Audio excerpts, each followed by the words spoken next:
Bonjour mesdames et messieurs, bienvenue dans ce mini-webinaire. Donc aujourd'hui, nous sommes ensemble pour parler, si ma souris veut bien avancer dans mes slides, de la surveillance des travailleurs. Alors la surveillance des travailleurs, finalement, elle fait couler beaucoup d'encre aujourd'hui puisque de nombreux travailleurs ont été, sont encore et seront en télétravail. Donc comment on peut finalement surveiller ce travail? Mais il n'y a pas que la surveillance derrière un écran, il y a également la surveillance sur le lieu de travail. Donc en 5 slides, en quelques slides, on va aborder différents sujets spécifiques. Le premier, finalement, c'est cette fameuse notion de vie privée. C'est quoi la vie privée du travailleur? Peut-on contrôler tant sur le lieu de travail que à distance ce que fait le travailleur pendant ses heures de travail? On entend beaucoup qu'avec le RGPD, on a la vie privée qui est heurtée au droit de l'employeur de contrôler le travail, parce qu'il ne faut pas oublier que la loi de 1978 sur les contrats de travail prévoit effectivement que l'employeur est en droit de contrôler le travail, mais donc où ça s'arrête. Alors, il y a 3 principes globaux qu'il va falloir garder en tête. Le premier, c'est que tout contrôle et toute ingérence dans la vie privée du travailleur doit se faire avec une certaine légitimité. Donc, pourquoi? Ici, finalement, la légitimité en matière de contrôle, on l'a sur base de la loi du 3 juillet 1978 qui autorise l'employeur à contrôler le travail du travailleur. Il faut aussi être transparent, c'est-à-dire que le travailleur doit toujours savoir à quel moment l'employeur va le contrôler et pour faire quoi. Donc, quel est l'objectif du contrôle? Est-ce que c'est l'objectif du contrôle de contrôler que les tâches sont bien faites, ou bien est-ce que c'est un contrôle du temps de travail, ou bien c'est un contrôle finalement juste pour savoir si le travailleur est bien présent sur son lieu de travail, et ça peut se faire de manière visuelle. Troisième principe en matière de contrôle du travailleur par rapport à la vie privée, c'est la proportionnalité. Il faut que l'action qu'on pose quand on contrôle le travailleur au regard finalement de l'opposition avec sa vie privée, c'est que ce contrôle doit être proportionnel. C'est-à-dire que si vous avez un travailleur qui est sur place, et qui, 5 minutes, prend son téléphone privé, si vous avez interdit l'usage privé du téléphone, il faut bien que le contrôle que vous allez faire est proportionnel à l'objectif. Est-ce qu'on a le droit de prendre le téléphone du travailleur pour regarder ce qu'il faisait? Non, évidemment. Par contre, rappelez au travailleur qu'il est occupé il est occupé avec son téléphone privé sur son lieu de travail et que ça peut avoir un risque pour sa santé ou sa sécurité, ça c'est proportionnel. Donc il faut vraiment faire attention à cette proportionnalité, ça ne doit pas être abusif. De la même manière, un travailleur qui serait en télétravail sur lequel on voudrait contrôler ce qu'il fait, il ne peut pas y avoir un traceur dans l'ordinateur qui constamment va vérifier si le travailleur bouge bien sa souris ou bien s'il y a bien de l'activité derrière un écran. Par contre, prévoir que le matin, le travailleur doit dire bonjour par Skype, par exemple, ça, c'est tout à fait proportionnel, légitime, et c'est transparent dans la mesure où le travailleur a été informé. Donc ça, c'est vraiment les 3 principes généraux à garder dans le contrôle lié à la vie privée. Alors, deuxième élément en matière de contrôle sur le lieu de travail, c'est la surveillance par caméra. On est dans une société où de plus en plus d'entreprises installent des caméras sur le lieu de travail. Ces caméras n'ont pas forcément comme objectif de contrôler le travailleur, mais ça peut être aussi au niveau de la sécurité. Quand on installe des caméras sur le lieu de travail, il y a une CCT du Conseil national du travail, dont je ne vais pas vous donner tous les détails, ça ne sert à rien, qui prévoit 3 grands principes. De nouveau, cette obligation de transparence, cette obligation de proportionnalité et l'information des finalités à quoi va servir les caméras de surveillance. À quoi finalement, quel est l'objectif de l'installation de ces caméras de surveillance? Imaginons, j'ai vu par exemple dans les participants que nous avons un théâtre, eh bien, imaginons qu'on place des caméras à l'entrée du théâtre, eh bien, c'est tout à fait permis, bien sûr. Donc, il y aura des obligations aussi de déclaration auprès de la police dans certains cas, mais par rapport aux travailleurs, c'est tout à fait permis et légitime, par exemple parce qu'au moment des représentations, il faut pouvoir surveiller les afflux de personnes, éventuellement à l'époque du Covid, on est un petit peu moins aujourd'hui, est-ce que tout le monde avait bien un masque et ce genre de choses. Donc ça est lié à des questions de sécurité dans un cas comme ça. C'est une finalité acceptée si on installe des caméras sur le lieu de travail. Ça peut être aussi la protection des biens. Imaginons très facilement une bijouterie. Une bijouterie, elle va mettre des caméras de surveillance. C'est aussi le lieu de travail des vendeurs et des vendeuses qui sont sur place. mais c'est justifié par rapport à la protection des biens. Alors attention qu'en installant des caméras sur le lieu de travail, il faut informer les travailleurs. Donc, informer, comment on le fait dans des petites entreprises, on le fait par l'intermédiaire du règlement de travail. Il y a une annexe au règlement de travail qui va devoir reprendre ce que je viens de vous expliquer, à quoi ça sert, à quel moment ces caméras de surveillance tournent, est-ce qu'elles tournent en permanence ou pas, les lieux des caméras de surveillance, très souvent, donc, on met un plan avec le plan du bâtiment et on va mettre l'identification des caméras de surveillance. Si les caméras servent à surveiller l'exécution du travail, elles ne pourront jamais tourner en permanence. De nouveau, on considère que ce n'est pas proportionnel par rapport au travail du travailleur.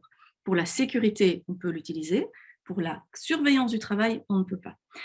Par contre, si on a informé le travailleur que ces caméras vont tourner, par exemple, de 10h à midi au niveau de la surveillance du travail, le travailleur est informé de ça et vous pourrez les utiliser pour justifier d'un vol, pour justifier d'un motif grave éventuellement, ou pour justifier de séries d'infractions dans le chef du travailleur.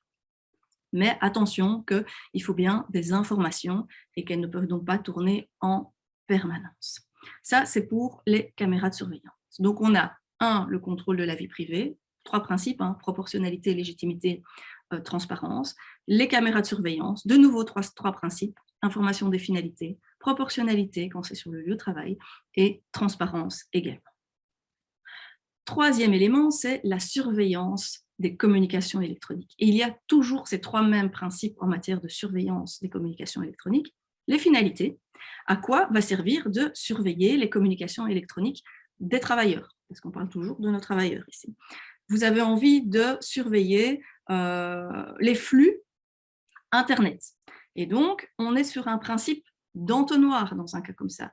À quoi finalement va servir la surveillance? Premièrement, à vérifier que le flux Internet qu'on a au niveau de l'entreprise est suffisant par rapport à la masse de travail. À ce moment-là, on peut progressivement descendre dans le détail de cette surveillance si pour une raison X ou Y on a un doute.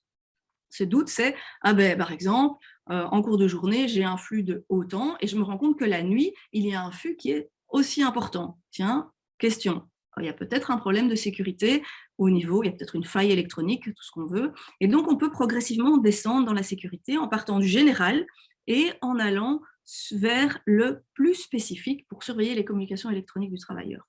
Moyennant certaines formalités, on peut aller jusqu'à contrôler l'ordinateur du travailleur. Attention, prudence, on ne peut pas le faire tout le temps, dans tous les cas et n'importe comment. Ne me faites pas dire ce que je ne vous ai pas dit. De nouveau, ce contrôle doit être proportionnel. Donc, est-ce que je peux, de la même manière, surveiller le nombre d'emails que le travailleur envoie dans la journée? Non, je ne peux pas faire ça, c'est strictement interdit. Par contre, si on se rend compte que, de nouveau, je reprends mon exemple de la nuit, il y a un flux très très important d'emails pendant la nuit, ou un flux Internet important pendant la nuit, on va aller voir progressivement, descendant du général vers le service et éventuellement jusqu'au poste du travailleur, qu'il y a peut-être un problème au niveau de l'ordinateur. Est-ce que le travailleur a été piraté? Est-ce que il peut y avoir plein de questions. Ça pourrait aussi être lié au bien-être du travailleur parce qu'on parle de plus en plus du droit à la déconnexion. Et dans un cas comme ça, on pourrait se rendre compte que certains travailleurs travaillent la nuit et qu'ils ont ce besoin de déconnecter. Et donc, l'employeur pourrait couper à ce moment-là simplement les accès. Ensuite, de nouveau, notre fameux principe de transparence. Il faut informer le travailleur de comment ça va se passer. C'est pour ça qu'on met en place au niveau des entreprises des chartes en matière de TIC, technologie de l'information et de la communication, qui vont du réseau social à la gestion des emails dans l'entreprise, et donc ça peut être assez vaste. Alors, ça peut paraître rébarbatif de mettre en place toutes ces chartes, mais c'est un vrai plus pour les entreprises dans la mesure où tant le travailleur que l'employeur connaissent les conséquences de leurs actes finalement et savent que l'usage abusif de l'Internet pendant les heures de travail ou pendant la nuit, ça peut avoir un impact sur l'entreprise. À titre anecdotique, il y a quelques années, j'ai accompagné une entreprise qui se rendait compte qu'ils avaient un garde de nuit qui, au lieu de faire ses tournantes pendant la nuit, regardait des films en streaming et donc il y avait un flux important d'Internet pendant la nuit. Ça permet aussi de voir finalement dans cette surveillance si le travailleur exerce correctement son travail, c'est toujours la même chose. Autre question qui peut se poser en matière de surveillance des travailleurs, c'est la surveillance par géolocalisation. Alors, on a des voitures de société, ce sont des voitures qui sont avec des puces, ou bien il y a des chauffeurs de camionnettes, des chauffeurs de camions, des livreurs pour certains. Dans un cas comme ça, eh bien, ça peut être envisageable de surveiller la localisation du travailleur. De la même manière, on va devoir répondre aux 3 principes, principe de finalité, de proportionnalité et de transparence. Ici, par contre, à l'exception du RGPD, en Belgique, il n'y a pas de règles particulières en matière de géolocalisation des travailleurs. Pour ce qui est les tachycardes et autres, tout ce qui correspond au camion, on n'aborde pas ça ici. Donc, on est vraiment sur la législation globale en entreprise de la surveillance des travailleurs. Et donc, vous pourriez, par exemple, installer, il y a de plus en plus de voitures, hein, dont les électriques qui ont des puces, on pourrait installer de la surveillance de la géolocalisation si jamais on se rend compte que pour surveiller soit la sécurité du véhicule, hein, où ce qu'il est, voire pour organiser des tournantes, des tournées, imaginons les facteurs, imaginons des livraisons de matériel informatique, des livraisons de bois, des livraisons de toute une série de choses, on peut utiliser cette géolocalisation pour vérifier les tournées, etc. Par contre, on ne pourra jamais utiliser la géolocalisation pour contrôler la limite de vitesse, contrôler de manière permanente le travailleur, évaluer ses prestations, est-ce qu'il le fait bien ou pas. Par contre, on peut géolocaliser pour essayer d'optimiser les tournantes. Et on ne peut pas collecter les données de localisation en dehors du lieu de travail. Ça veut dire que la géolocalisation, ce sera quand on revient éventuellement de vérifier ce que le travailleur a fait. Donc, prudence dans la mise en place de cette géolocalisation. Il ne faut pas qu'on rentre dans un côté tracing constant du travailleur. Ça ne peut pas fonctionner.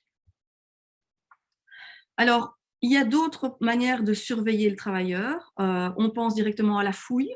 Alors, la fouille, c'est quoi? C'est, imaginons un magasin, on a un doute sur le fait qu'il y a des stocks qui disparaissent, il peut y avoir des horaires de stock, mais c'est un peu trop fréquent. C'est tentant de fouiller les sacs des travailleurs quand ils s'en vont. C'est strictement interdit, sauf si le travailleur donne explicitement son accord. Dans un cas comme ça, on devra de nouveau intégrer le principe de la fouille dans le règlement de travail avec comment on fait, comment on informe le travailleur et à quoi ça sert.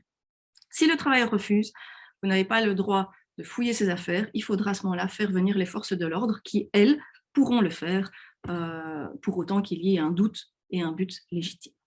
Deuxième élément, c'est le badge, les pointages et les données biométriques. Eh bien, dans un cas comme ça, c'est de nouveau, on peut surveiller le travailleur. On badge, ça surveille le temps de travail, pas de souci. Attention aux données biométriques. Les données biométriques, c'est donc les empreintes digitales et ou les yeux. Dans un cas comme ça, ce sont des données sensibles et en matière de RGPD, ça nécessite des particularités à ce niveau-là. Voilà, il me reste juste à vous souhaiter un très bon appétit, un très bon après-midi et puis n'hésitez pas à revenir vers nous. On sera ravis de vous accompagner. À bientôt.